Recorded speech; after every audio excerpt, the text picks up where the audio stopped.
हम कक्षा 10 की जो अध्याय है निर्देशांक ज्यामिति, जो कक्षा 10 की कौन सी अध्याय, 7वीं अध्याय, जिसका नाम है निर्देशांक ज्यामिति। इसको इंग्लिश में बोलते हैं कोऑर्डिनेट ज्योमेट्री। ये कितने नंबर की है? ये 7 नंबर की है। मतलब बोर्ड परीक्षा में जो इससे सवाल आएंगे ना, वो 7 नंबर के सवाल आएंगे। ठीक है, तो मैंने इससे पहले वाले पार्ट में कुछ इंपॉर्टेंट क्वेश्चन कराए थे 1 से लेके 8। तो इससे पहले वाले जो पार्ट नंबर फर्स्ट है हमारा, उसमें अपनों ने इस अध्याय से रिलेटेड इम्पोर्टेंट, जो मोस्ट इम्पोर्टेंट है, 8 क्वेश्चन हम कर चुके हैं। यदि वो वाला वीडियो आपने नहीं देखा है तो सबसे पहले उसको जाके देखें। ठीक है, ये पार्ट नंबर सेकेंड है। ठीक है, ये वीडियो नंबर सेकेंड है, उस पार्ट का सेकेंड वीडियो है। इसमें भी अपन इम्पोर्टेंट क्वेश्चन करने वाले हैं। इसमें भी क्या है, हम इम्पोर्टेंट क्वेश्चन करेंगे। ठीक है, अब देखो पहला क्वेश्चन हमारा, अपनों को पहला क्वेश्चन दे रखा है क्वेश्चन नंबर 9। दो बिंदुओं, ये पहला बिंदु ये दे रखा है जिसके निर्देशांक दे रखे अपनों को 0, cos थीटा, तथा सेकंड बिंदु दे रखा अपनों को sin थीटा, 0 के मध्य की दूरी होगी। अब देखो एक बिंदु दे दिया अपनों को ये, और दूसरा बिंदु ये दे दिया। अब इसके बीच की दूरी, अब देखो मैंने आपको बताया था इससे पहले वाले वीडियो में। देखो ये दो बिंदु दे रखे अपनों को, इसको नाम दे दिया अपनों ने ए, और इसको नाम दे दिया बी। ठीक है, अब इन दोनों के मध्य की दूरी बतानी है अपनों को। ठीक है, ये दूरी क्या होगी, ये जो लाइन खींची ना मैंने, ये दूरी क्या होगी। अब देखो इस ए के निर्देशांक क्या दे रखे अपनों को, 0, cos थीटा। ठीक है, और इस बी के निर्देशांक दे रखे अपनों को sin थीटा, 0। ठीक है, देखो पूरा समझ में आएगा, हर एक चीज़, हर एक पॉइंट आपको समझ में आएगा। बस पूरा वीडियो देखना है आपको। ठीक है, पेशेंस से धैर्य बना के पूरा वीडियो देखना है, सबको समझ में आ जाएगा। ठीक है, अब देखो ये ए बिंदु है, इसके निर्देशांक अपन मान ली 0, cos थीटा। ये बी बिंदु है sin थीटा, 0, इसके निर्देशांक है। अब इन दोनों बिंदुओं के बीच की दूरी निकालनी है। तो दो बिंदुओं के बीच की दूरी का सूत्र होता है अपना, देखो दो बिंदुओं के बीच की दूरी, दो बिंदुओं के बीच की दूरी। ठीक है, दो बिंदुओं के बीच की दूरी का जो सूत्र होता है हमारा, इधर बराबर √x2 - x1 इसकी घात होल घात 2 प्लस y2 - y1 और इसकी घात कितनी, 2। तो ये दो बिंदुओं के बीच की दूरी का सूत्र होता है x2 - x1 इसकी घात 2 और y2 - y1 की घात 2। ठीक है, अब देखो ये x1 y1 और x2 y2 क्या होता है, तो ध्यान देना ये कोष्टक है हमारा, ये कॉमे का चिन्ह है। ये जो कॉमे के चिन्ह के जो आगे वाला जो मान होता है ना, ये x का मान होता है, और कॉमे के पीछे वाला मान होता है y का। ठीक है, एक कोई कोष्टक है, ठीक है, जैसे यहाँ है ना, ये कॉमा है, कॉमे से आगे वाला मान x का होता है, कॉमे से पीछे वाला मान y का होता है। तो ये x है और ये क्या है अपना y है। ठीक है, ऐसे ये कॉमे से आगे वाला x का मान है, तो ये x है, और ये क्या है, कॉमे के बाद वाला y है। ठीक है, इसको मान लो x1, तो ये क्या हो जाएगा अपना y1। इसको मान लिया अपना x2, तो ये क्या हो जाएगा y2। ठीक है, समझ ली। अब देखो इधर देखो, ध्यान से देखो, ये बराबर का चिन्ह, ये अंडर रूट बना दिया मैंने। ठीक है, अब देखो x2 यहाँ लिखा हुआ है x2 क्या है, x2 का मान है अपना sin थीटा, तो ये रखा मैंने sin थीटा, ये माइनस का चिन्ह, ये माइनस x1 का मान कितना है, x1 देखो ये x1 है, ये x1 का मान कितना है, 0, ये 0, और इसको घात 2 प्लस का चिन्ह प्लस।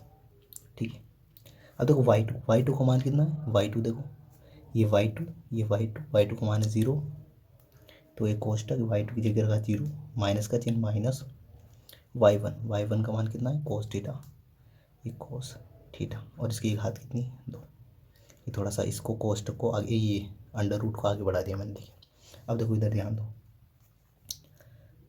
ये अंडर रूट बना दिया मैंने। ठीक है, अब देखो साइन थीटा में से 0 घटाया तो क्या बचेगा, जैसे इधर देखो 2 में से 0 घटाएंगे तो क्या बचता है, 2 बचता है। ठीक है, समझ गए ना, 2 में से 0 घटाए तो 2 बचेगा, तो साइन थीटा में से 0 घटाएंगे तो बचेगा साइन थीटा, और इसकी घात कितनी है, 2, तो ये 2 प्लस का चिन्ह प्लस। अब वापस समझो, 0 में से cos थीटा घटाना है, तो इससे देखो 0 में से मैंने घटाया ये -5 है ना, 0 में से घटाया -5 मतलब 5 घटा दिया, 0 में से क्या घटाया 5, तो ये इसका आंसर घटाओगे ना आप 0 में से 5, तो ये आएगा -5। तो इधर भी 0 में से मैं cos थीटा घटाऊंगा तो क्या आएगा, -cos थीटा, और इसकी घात कितनी है, 2। ठीक है। अब देखो यहाँ से ध्यान देखना, अच्छे से समझना। देखो जैसे इधर देखो यहाँ पे साइन थीटा इसकी घात 2 है, तो इसको क्या लिख सकते हैं, साइन थीटा, ये है ना, साइन स्क्वायर थीटा लिख सकते हैं। इसकी घात 2 है तो इसको साइन स्क्वायर थीटा भी लिख सकते हैं ना। तो साइन थीटा की घात 2 है तो इसको अपन क्या लिख सकते हैं, साइन स्क्वायर थीटा। ऐसे देखो ये माइनस कोस थीटा इसकी घात कितनी है, 2। तो देखो इसको अपन क्या लिख सकते हैं, देखो माइनस कोस थीटा की घात 2 है, देखो यहाँ देखना -2 की घात 2, ऐसे समझ लो। थोड़ा दूसरा एग्जाम्पल दे देता हूँ मैं आपको। जैसे ये -5 है और इसकी घात कितनी है, 2 है, तो इसको क्या लिखते हैं अपन, -5 गुणा -5। इसको सोल्व करेंगे तो -5 प्लस हो जाएगा और 5 को 5 से किया तो 25। ठीक है। ऐसे ही देखो ये माइनस है ना, माइनस कोस थीटा की घात 2 है, तो इसको सोल्व करूँगा तो क्या आएगा, देखो minus cos theta into minus cos theta. और देखो माइनस माइनस तो क्या हो जाएगा, प्लस, और कोस को कोस से गुणा करेंगे तो कोस स्क्वायर थीटा आ जाएगा। आई होप आप समझ गए होंगे। ठीक है। अब देखो यहाँ लिखूंगा मैं, तो साइन थीटा की घात 2 को अपन क्या लिख सकते हैं, तो इसको अपन लिख सकते हैं साइन स्क्वायर थीटा। ठीक है। प्लस देखो कोस माइनस कोस की घात 2 इसको क्या लिख सकते हैं अपन, कोस स्क्वायर थीटा, तो ये कोस स्क्वायर थीटा। अब देखो अपनों ने 10th में एक सरु समीकरण पढ़ी थी इंपॉर्टेंट, क्या होती है वो, sine square theta plus cos square theta. इसका मान कितना होता है, 1 होता है। Sine square theta plus cos square theta का मान क्या उतना होता है, 1। तो इस पूरे की जगह क्या रख दूंगा मैं, 1, तो यहाँ आ जाएगा √1, और √1 का मान कितना होता है, 1 ही होता है। तो इसका आंसर क्या हो जाएगा, कौन सा ऑप्शन हो जाएगा इसका आंसर, इसका राइट आंसर हो जाएगा ऑप्शन नंबर ए। ठीक है। तो आपको ऐसा है ना, जैसे 0, कोस थीटा और साइन थीटा, 0 उनके मध्य की दूरी पूछे, तो डायरेक्ट यदि आपको नहीं सोल्व करना आता है तो आप डायरेक्ट एक ध्यान रख सकते हैं। ठीक है। वैसे तो मैंने अच्छे से समझाया है आपको, आई होप आपको क्लियरली समझ में आ गया होगा, हर एक पॉइंट समझाया है। ठीक है। अब देखो क्वेश्चन नंबर 10 पे चलते हैं। क्वेश्चन नंबर 9 हो गया हमारा, क्वेश्चन नंबर 10। ठीक है। अब देखो क्वेश्चन नंबर 10 क्या है अपना, क्वेश्चन नंबर 10 है हमारा, बिंदु दे रखा अपनों को P 3,4 और पूछा है कि x अक्ष से दूरी बताओ। ठीक है। अब देखो मैंने आपको इसको एकदम आसान तरीके से समझाया था पिछले वाले वीडियो में, इसमें भी समझाऊंगा। देखो समझो, ये बिंदु है अपना 3,4। ठीक है। अब मुझे बताओ ये कोमे से आगे वाला मान किसका होता है, x का, और कोमे के बाद वाला मान किसका होता है, y का। आई होप आपको पता ही है, कोमे से जो आगे वाला मान होता है वो x का मान होता है, कोमे के बाद वाला y का मान होता है। अब देखो कौन से अक्ष से दूरी पूछी है, तो आपको x अक्ष से दूरी पूछी है। किससे पूछी है, x अक्ष से। x ये है अपना, तो x अक्ष से दूरी क्या हो जाएगी हमारी, x अक्ष से दूरी पूछे ना, तो किसका मान बताना है अपने को, y का मान बताना है। किसका मान बताना है, y का। तो वो यहाँ किस अक्ष से दूरी पूछी है, x अक्ष से, तो ये x अक्ष है अपना, x का मान है, तो किसका मान बताना है अपने को, y का। तो x अक्ष से दूरी पूछे तो किसका मान बताना है, y का मान। तो y का मान कितना है, 4। तो यहाँ पे आ जाएगा, इसका आंसर क्या आ जाएगा अपना, 4। ठीक है। ये देखो कोमे के आगे वाला मान होता है x का, और कोमे के बाद वाला y का मान होता है, और अपनों को x अक्ष से दूरी पूछी, तो x अक्ष से दूरी पूछी तो y का मान बता देना। ठीक है। आई होप आप समझ गए होंगे। अब देखो और क्वेश्चन करते हैं, जैसे क्वेश्चन नंबर 11 देखो। क्वेश्चन नंबर 11 है अपना, बिंदु -2,9 की x अक्ष से दूरी। अब देखो बिंदु ये दे रखा है, तो मैंने लिखा -2,9। ठीक है। अब देखो ये तो है अपना कोमे से आगे वाला मान x का, और कोमे के बाद वाला y का। अब देखो किस अक्ष से पूछी, x अक्ष से, तो x अक्ष से पूछी तो किसका मान बताएंगे, किसका किसका, y का मान। y का मान क्या है, 9, तो ये 9, इसका आंसर आ जाएगा 9। आंसर कितना आ जाएगा, x अक्ष से दूरी का मान कितना आ जाएगा, 9। ठीक है। और दूरी कभी भी ऋणात्मक नहीं होती, अभी आगे वाले क्वेश्चन में समझ जाओगे। देखो अगला क्वेश्चन अपना क्वेश्चन नंबर 12, बिंदु दे रखा हमको -3,-7 की y एक्सिस से दूरी है। तो देखो ये कोमा है, तो कोमे के आगे वाला मान कितना होता है, किसका होता है, x का, और कोमे के बाद वाला मान किसका होता है, y का। अब देखो किस अक्ष से पूछिए, y एक्सिस से। y से पूछिए तो y से पूछिए तो किसका मान बताएंगे, x का मान बताएंगे। x का मान कितना है यहाँ पे, -3। पर ये आंसर नहीं होगा, ये आंसर नहीं है, क्योंकि दूरी कभी भी ऋणात्मक नहीं होती। तो इसका आंसर आ जाएगा अपना, ठीक है, इसका आंसर आ जाएगा कितना आ जाएगा, +3। ठीक है। तो यदि माइनस में आए ना तो उसको प्लस करना है, दूरी कभी भी ऋणात्मक नहीं होती है ना। तो यहाँ पे देखो -3 को -7 था, तो कोमे के आगे वाला मान -3 x का है, और कोमे के बाद वाला -7 y का है। y एक्सिस से दूरी पूछी तो y एक्सिस से पूछी तो किसका मान बताना है, x का। पर यहाँ पे x का मान कितना है, नेगेटिव है, ऋणात्मक है, तो ऋणात्मक तो दूरी नहीं होती, तो इसका क्या आ जाएगा आंसर, प्लस के 3। अब देखो अगला क्वेश्चन, इसको भी समझ लो तो आपको क्लियरली हो जाएगा ना। अब देखो बिंदु -9, -1 की एक्स अक्ष से दूरी पूछी है, तो देखो कोमे से आगे वाला मान किसका होता है, एक्स का, कोमे के बाद वाला मान किसका होता है, वाई का। अब देखो किस अक्ष से पूछिए, एक्स अक्ष से, इससे पूछिए दूरी, तो किसका मान बताएंगे, वाई का मान बताएंगे, तो वाई का मान कितना है, -1, पर दूरी कभी भी ऋणात्मक नहीं होती, तो ये आंसर नहीं होगा, तो इसका आंसर क्या हो जाएगा, +1। ठीक है, तो आई होप ये क्वेश्चन 11, 12, 13, ठीक है, सारे ये वाले क्वेश्चन समझ में आ गए होंगे। अब क्वेश्चन नंबर 14 पे चलते हैं अपन। क्वेश्चन नंबर 14 हमारा, बिंदुओं 6,8 और 2,4, ये एक बिंदु दे रखा अपनों को, ये बिंदु दे रखा है, को मिलाने वाले रेखाखंड के मध्य बिंदु के निर्देशांक ज्ञात करने हैं अपनों को। ठीक है, ये कोई बिंदु है, उसके निर्देशांक दे रखे अपनों को 6,8, और एक दूसरा बिंदु है, उसके निर्देशांक क्या है, 2,4, को मिलाने वाले। अब ये दो बिंदु है, इनको एक मिलाने पे एक रेखाखंड बनेगा, उस रेखाखंड के मध्य बिंदु के निर्देशांक ज्ञात करने। जैसे समझो, जैसे कोई बिंदु है अपने पास, ये मान लिया मैंने P, और एक बिंदु है अपने पास Q। ठीक है, ये दो बिंदु है, इस P के निर्देशांक दे दिए अपनों को 6,8, और ये कोई Q बिंदु है, इसके निर्देशांक कितने हैं, 2,4। ठीक है, अब इन दोनों बिंदुओं को मिला लिया, ये मिला लिया। अब देखो ये दोनों बिंदुओं को मिला लिया, तो ये रेखाखंड बन गया, रेखाखंड बन गया है। अब इस रेखाखंड के मध्य बिंदु, बीच में मान लिया मैंने R, क्या मान लिया, R, तो इस R के निर्देशांक बताना है अपनों को। ठीक है, अब देखो मैंने बताया था आपको, ये कोमे से आगे वाला मान किसका होता है, x का। ठीक है, ये कोमे के बाद वाला मान किसका होता है, y का। कोमे के आगे वाला मान किसका, x का। ठीक है, कोमे के बाद वाला y का। ठीक है, अब देखो मध्य बिंदु के जो निर्देशांक का सूत्र होता है ना, वो क्या होता है, x बराबर x1 प्लस x2/2। ठीक है, और y बराबर होता है y1 प्लस y2/2। ये मध्य बिंदु के निर्देशांक के सूत्र होते हैं। ठीक है, अब देखो समझो, ये कोमे से आगे वाला मान x का है, तो इसको x1 मान लेते हैं, और ये कोमे के बाद वाला मान y का है, तो इसको y1, तो ये क्या हो जाएगा, x2, और ये क्या हो जाएगा अपना y2 हो जाएगा। ठीक है, अब इस बिंदु के ये r है, तो इसके भी निर्देशांक आएंगे ऐसे कोष्टक में, और यहाँ कोमा होगा, कोमे से आगे वाला मान, तो ये जो होगा ना, ये x होगा, और ये क्या होगा, कोमे के बाद वाला y। ठीक है, ठीक है, तो ये x यही वाला है अपना, और ये y यही वाला है। अब जैसे अपन x1 और x2 को जोड़ेंगे, उसमें 2 का भाग दे लेंगे, ये x1 का मान है 6, और ये x2 का मान कितना है 2, इन दोनों को जोड़ा और उसमें 2 का भाग दे लिया, तो ये x का मान मिल जाएगा अपनों को। ऐसे ही अपनों ने y1 और y2 को जोड़ लिया, उसमें 2 का भाग दे लिया, तो अपनों को y मिल जाएगा। आई होप आप समझ गए। ठीक है, अब देखो समझो, अपने को मध्य बिंदु के निर्देशांक याद करना है, तो ये मध्य बिंदु के निर्देशांक का सूत्र है, मध्य बिंदु है ना, मध्य बिंदु।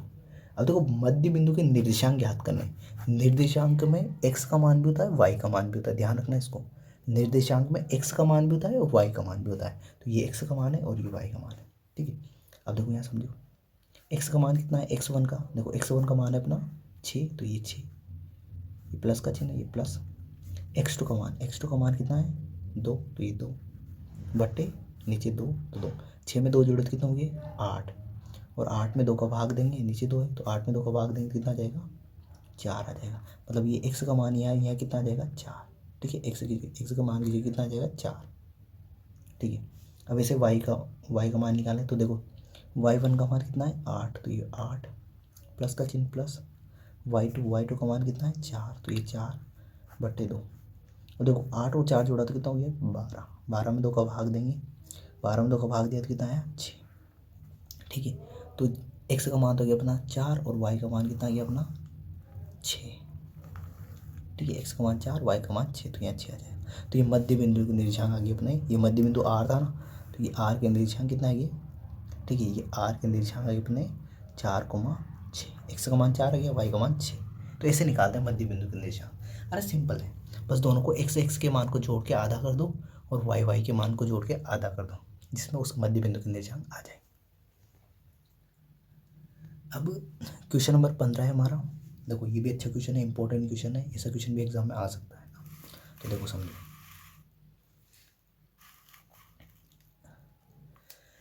क्वेश्चन नंबर 15 है अपना, मूल बिंदु से बिंदु की दूरी ज्ञात कीजिए। मूल बिंदु से इस बिंदु, ये बिंदु दे रखा है, इसकी दूरी ज्ञात करनी है। अब देखो मूल बिंदु से अपने को कोई बिंदु दिया हुआ है, उसकी दूरी ज्ञात करने का एक सूत्र होता है। क्या होता है बता दे रहा हूँ मैं आपको। देखो मूल बिंदु से दूरी का सूत्र, किसी बिंदु की दूरी का सूत्र, मूल बिंदु से किसी कोई बिंदु दे रखा उसकी दूरी का सूत्र। तो ये सूत्र होता है अपना बराबर क्या होता है, under root x square plus y square. ठीक है, x square plus y square. अब देखो अपने को ये बिंदु दे रखा है, तो ये बिंदु दे रखा अपने को, तो मैंने लिखा है ये बिंदु 3,4, कॉमे के आगे वाला मान एक्स का है और कॉमे के बाद वाला वाई का है। ठीक है, तो मूल बिंदु से दूरी का सूत्र होता है अपना under root x square plus y square. तो देखो समझो ये अंडर रूट, अब देखो एक्स का मान कितना है, एक्स का मान 3, तो 3 की घात 2 प्लस का चिन्ह, वाई का मान कितना है 4, 4 की घात 2। अब देखो 3 की घात 2 का मतलब क्या होता है 3 गुणा 3, और 3 को 3 से गुणा करेंगे तो कितना आ जाएगा 9।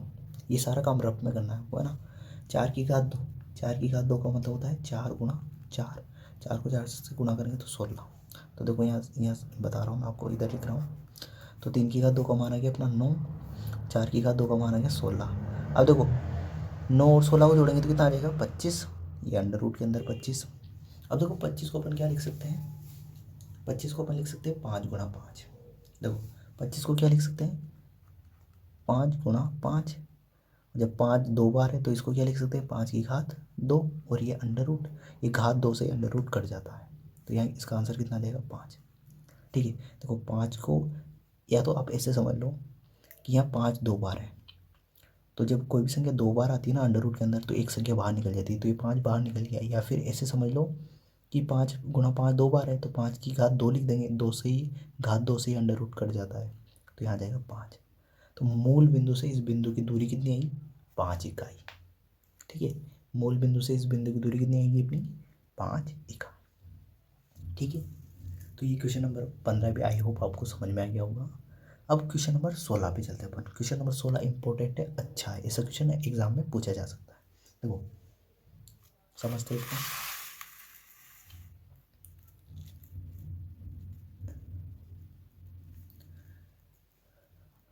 देखो क्वेश्चन नंबर 16 है हमारा, यदि बिंदु Q, देखो बिंदु Q के निर्देशांक दे रखे अपन को 0,1, बिंदुओं P के निर्देशांक ये है और R का मध्य बिंदु है। तो देखो ये बिंदुओं दे रखा P और Q, P और R का मध्य बिंदु क्या दे रखा अपने को Q दे रखा है, तब x का मान बताना है। ठीक है, x का मान बताना है। तो देखो समझो पहले तो ये जो बिंदु है बिंदु Q, बिंदुओं P तथा R का मध्य बिंदु है, तो ठीक है ये Q मध्य बिंदु है ना। देखो समझो ये मैंने बनाया, एक रेखाखंड बना दिया मैंने, ये P है अपना और ये है अपना Q, और इन दोनों का मध्य बिंदु क्या दे रखा अपनों को, P और R का मध्य बिंदु दे रखा अपनों को Q, ये Q दे रखा बीच का है ना, मध्य मतलब बीच का, बिंदुओं P तथा R का मध्य बिंदु क्या है अपना Q है। तो Q, अब देखो सभी के निर्देशांक लिख दो। P के निर्देशांक दे रखे हम लोग 5,-4, तो ये 5,-4। ठीक है, Q के दे रखे हम लोग 0,1, तो ये 0,1, और R के निर्देशांक दे रखे हैं हम लोग को x,6। तो इस x का मान बताना है। अब देखो मैंने आपको बताया था कि ये जो मान होता है ना मध्य बिंदु में, इसको लिखते हैं अपन x। देखो कॉमे के आगे वाला मान होता है ये x का मान होता है, कॉमे के बाद वाला ये होता है y का मान। ठीक है, इसमें भी कॉमे के आगे वाला मान ये x का होता है और ये कॉमे के बाद वाला y का। ऐसे ही इसमें भी ये कॉमे से आगे वाला मान x का और कॉमे के बाद वाला y का। ठीक है, अब देखो ये तो बीच का बिंदु है, तो बीच के बिंदु को तो x और y ऐसे कैसे लिखते हैं, तो ये इधर वाला बिंदु इसको x1 मानेंगे और इसको y1, ये x1 है तो ये क्या हो जाएगा y1 हो जाएगा अपना। ठीक है, और ये इसको x2 मान लो तो ये क्या हो जाएगा अपना y2 हो जाएगा। ठीक है ना, ये y1 है ना, समझना। देखो अच्छे से समझो इसको, मानना कैसे ये ध्यान रखना, ये बीच का बिंदु है, मध्य बिंदु है, तो मध्य बिंदु में तो x और y ऐसे कैसे मानते हैं, उसके मान x और y ऐसे कैसे होना चाहिए। ठीक है, अब इसको मान लिया अपने x1 तो ये क्या हो जाएगा y1, और ये x2 मान लिया तो क्या हो जाएगा y2। अब देखो मध्य इस सवाल को ये एक्स का मान कैसे निकालेंगे, मध्य बिंदु के सूत्र लगाकर, मध्य बिंदु का सूत्र लगाकर इस एक्स का मान निकालेंगे। कैसे निकालेंगे देखो समझो। देखो मध्य बिंदु में लगा रहा हूँ मैं एक्स बराबर होता है अपना x1 प्लस x2 बटे 2, यही होता है। अब देखो इस x का मान क्या है, इस x का मान क्या है, इस x का मान है अपना 0, x का मान कितना है 0, तो x की जगह रखा मैंने इस 0। देखो x का मान क्या है 0, तो 0 बराबर x1 का मान कितना है, देखो x1 का मान है 5, तो ये 5 प्लस का चिन्ह प्लस x2 का मान कितना है, देखो x2 का मान है अपना x, तो x का x रख दिया अपनों ने बटे 2। अब तो इस 0 के नीचे कुछ नहीं तो क्या है 1 है, तो इस 2 को तो मैं इस 0 से गुणा कर दूंगा, वज्र गुणा, और 1 को इधर गुणा कर दूंगा। ठीक है, तो 0 को 2 से गुणा करूँगा तो 0 गुणा 2 बराबर 1 को 5 से किया तो 5 प्लस का चिन्ह प्लस 1 को x से किया तो x ही हो जाएगा। अब 0 को 2 से गुणा करूँगा तो ये 0 हो जाएगा बराबर 5 प्लस x। अब देखो मुझे x का मान निकालना है, तो ये 5 प्लस के, तो इसको मैं बराबर की इधर भेज दूंगा, तो देखो ये बराबर का चिन्ह, ये x इधर और ये 5 इधर आए तो किसके हो जाएंगे माइनस के, तो x का मान कितना गया अपना -5, x का मान कितना गया 5, -5 है ना, तो ये x का मान ही निकालना था अपना, तो ये आंसर आ गया। अब देखो आप सोचोगे कि y1 का क्यों नहीं लगाया, y बराबर y1 प्लस y2 बटे 2, ये क्यों नहीं लगाया, क्योंकि यहाँ पे देखो ये x की जगह लिखा हुआ है, ये y की जगह लिखा हुआ था ना, यहाँ 6 की जगह यदि x लिखा हुआ था तो ये वाला सूत्र लगाते हैं, ये x की जगह लिखा हुआ है इस वजह से x वाला सूत्र लगाया अपनों ने, ये वाला। ठीक है, यदि y की जगह लिखा होता ये वाला, जैसे यहाँ 6 की जगह क्या होता x हो जाता, तो ये वाला सूत्र लगाते हैं। ठीक है, आई होप आपको ये क्वेश्चन भी अच्छे से समझ में आ गया होगा। अब क्वेश्चन नंबर 17 पे चलते हैं अपन। क्वेश्चन नंबर 17 है हमारा, किसी वर्ग के सम्मुख शीर्ष, किसी वर्ग है उसके सम्मुख शीर्ष ये दे रखे हम लोगों को। ठीक है, सम्मुख शीर्ष क्या दे रखे -5, -4, ये निर्देशांक है, और 3,2 है। तो इसके विकर्ण की लंबाई बतानी हम लोग को कि विकर्ण की लंबाई क्या होगी। अब देखो सबसे पहले तो अपने को वर्ग दे रखा तो वर्ग बनाया, ये मैंने वर्ग बनाया। अब वर्ग की एक खासियत होती है, क्या होती है वर्ग की खासियत, कि उसकी सभी भुजाएं क्या होती है बराबर होती है। ठीक है, तो मैंने नाम दे दिया इसको A B C और D, सभी भुजाएं क्या होती है बराबर। ठीक है, अब देखो किसी वर्ग के सम्मुख शीर्ष, देखो ये इसके सामने का क्या हो जाएगा ये वाला हो जाएगा, या इसके सामने का कौन सा हो जाएगा ये वाला हो जाएगा। ये देखो ये सम्मुख है, ये भी क्या है सम्मुख, ये वर्ग बना दिया मैंने, और इसके सम्मुख शीर्ष जैसे ये है तो इसके सामने का ये ABCD क्या है शीर्ष है, तो जैसे D के सामने का शीर्ष क्या हो जाएगा B। ठीक है, और C के सामने का शीर्ष क्या हो जाएगा A। ठीक है, तो ये सम्मुख शीर्ष है। तो कोई से भी दो सम्मुख शीर्ष दे रहे अपन को, जैसे इसको मान लिया मैंने -A को मान लिया -5, -4। ठीक है, आप B को भी मान सकते हो, C को भी, किसी को भी। तो इसके सामने का कौन सा हो जाएगा ये क्या हो जाएगा इसके सामने का 3,2। ठीक है, आपको B को नहीं मानना है, क्यों देखो यदि A मान लिया अपनों ने तो उसके बाद डायरेक्ट ये C वाला ये दे रखा है, आपको B नहीं मानना है क्योंकि सम्मुख है, सामने वाले शीर्ष दे रखे। ठीक है, अब इन दोनों को मिलाएंगे अपन तो ये विकीर्ण बन जाएगा, ये क्या बन जाएगा अपना विकीर्ण, सॉरी एक ही लाइन है ये ध्यान रखना, एक ही ये विकीर्ण बन जाएगा ना, ये विकीर्ण बन गया हमारा। ठीक है, तो आपने जैसे इस बिंदु को आपने बी माना है, जैसे मान लिया आपने ये बी है, तो ये क्या हो जाएगा अपना अपने आप ही डी हो जाएगा उसके सामने वाला। ठीक है, जैसे आपने इसको बी माना तो अपने आप ही डी वाला कौन सा हो जाएगा ये हो जाएगा। ये दोनों सम्मुख है सामने वाले, आई होप आप समझ गए होंगे, सम्मुख शीर्ष है सामने वाले। जैसे ए इसको माना तो अपने आप ही ये क्या हो गया सी हो गया। ठीक है, जैसे इसको बी माना तो अपने आप ही ये क्या हो गया डी हो गया। ठीक है, अब देखो ये बिंदु है ये बिंदु है, ये विकीर्ण है अपना, तो इसकी दूरी तो आपको आराम से निकालनी आती है, दो बिंदुओं के बीच की दूरी। ये पहला बिंदु क्या है दूसरा बिंदु के, इन दोनों के बीच की दूरी क्या होती है हमारी √, दो बिंदुओं के बीच की दूरी क्या होती है √x2 - x1 इसका होल इसकी घात 2 प्लस y2 - y1 और इसकी घात कितनी हो जाएगी 2। ठीक है, अब इसको मान लो एक कॉमे से आगे वाला मान है तो इसको मान लिया x1 और ये बाद वाला है तो इसको y1। ठीक है, ये x2 हो जाएगा हमारा और ये क्या हो जाएगा y2। ठीक है, कॉमे के आगे वाला मान x का, कॉमे के बाद वाला y का, तो ये x1 है तो ये x2 हो जाएगा, ये y1 है तो ये y2। अब ये मान रख दो। तो देखो ये अंडर रूट, ये दो बिंदुओं के बीच की दूरी का सूत्र होता है, ये दो बिंदु इनके बीच की दूरी का सूत्र ये होता है ना, ध्यान रखना। अब देखो x2 का मान कितना है, देखो ये x2 है तो ये x2 3, तो ये 3, ये माइनस का चिन्ह, ये माइनस x1 का मान कितना है -5। तो देखो मैं ऐसे लिखूँगा यहाँ कोष्टक, छोटा सा कोष्टक बना के -5, ठीक है। और ये बड़ा वाला कोष्टक थोड़ा, ठीक है, ये बड़ा वाला उसकी घात 2, ये घात 2, ठीक है, प्लस y2 का मान कितना है 2, देखो y2 ये 2, तो ये 2, ये माइनस का चिन्ह, ये माइनस। y1 का मान कितना है, y1 का मान -4 है तो यहाँ लगाऊंगा मैं -4, ठीक है। ये कोष्टक, छोटा सा कोष्टक माइनस का है ना, ये बड़ा कोष्टक और ये घात 2, ठीक है। अब देखो ये बराबर का चिन्ह लगा दिया मैंने, ये अंडर रूट वापस। अब देखो ये 3, अब देखो ये माइनस और ये माइनस दोनों गुणा हो जाएंगे, माइनस माइनस गुणा हो जाएंगे तो क्या हो जाएंगे प्लस, और ये 5, और इसकी घात कितनी हो जाएगी 2। ध्यान रखना ये माइनस और ये माइनस दोनों प्लस हो जाएंगे, माइनस माइनस गुणा होकर प्लस, है ना, ये प्लस का चिन्ह, ये प्लस, ये 2, ये माइनस और ये माइनस दोनों गुणा हो जाएंगे, क्या हो जाएगी प्लस, ये 4, उसकी घात 2। अब देखो ये अंडर रूट 3 में 5 जोड़े तो कितने हो गए 8, 8 की घात 2 प्लस 2 4 6, 6 की घात कितनी होगी 2, ठीक है। अब यहाँ समझना 8 की घात 2 ये होती है अपनी 8 गुणा 8, 8 को 2 बार गुणा कर लो और 8 को 8 से गुणा करेंगे तो कितना आ जाएगा 64 आ जाएगा, ठीक है। ऐसे 6 की घात 2, तो 6 की घात 2 का मान कितना होता है 6 गुणा 6, 6 की घात 2 का मतलब होता है 6 को 2 बार गुणा करना, है ना। 6 को 6 से गुणा किया तो कितना आ गया 36। तो देखो यहाँ लिखूँगा मैं इसको इधर, ये अंडर रूट, देखो 8 की घात 2 का मान कितना आया 64, तो ये 64 लिख दिया मैंने, प्लस का चिन्ह प्लस। 6 की घात 2 का मान कितना आया, 6 की घात 2 का मान 36, तो ये 36।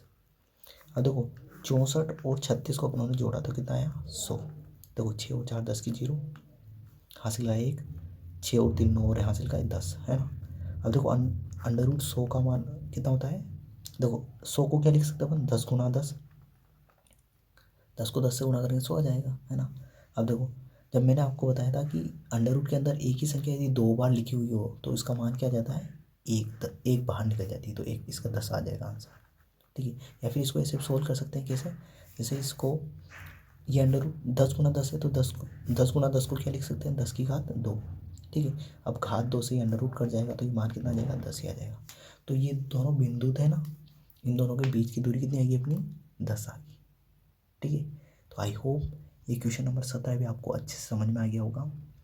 अब हम इसके आगे वाले क्वेश्चन अगले पार्ट में करेंगे, पार्ट नंबर 3 में करेंगे, ठीक है। तो आई होप आज जो अपनों ने क्वेश्चन नंबर 9 से लेकर 17 तक के जो क्वेश्चन किए हैं, आई होप आपको सारे समझ में आए होंगे, ये वीडियो आपको पसंद आया होगा, ठीक है।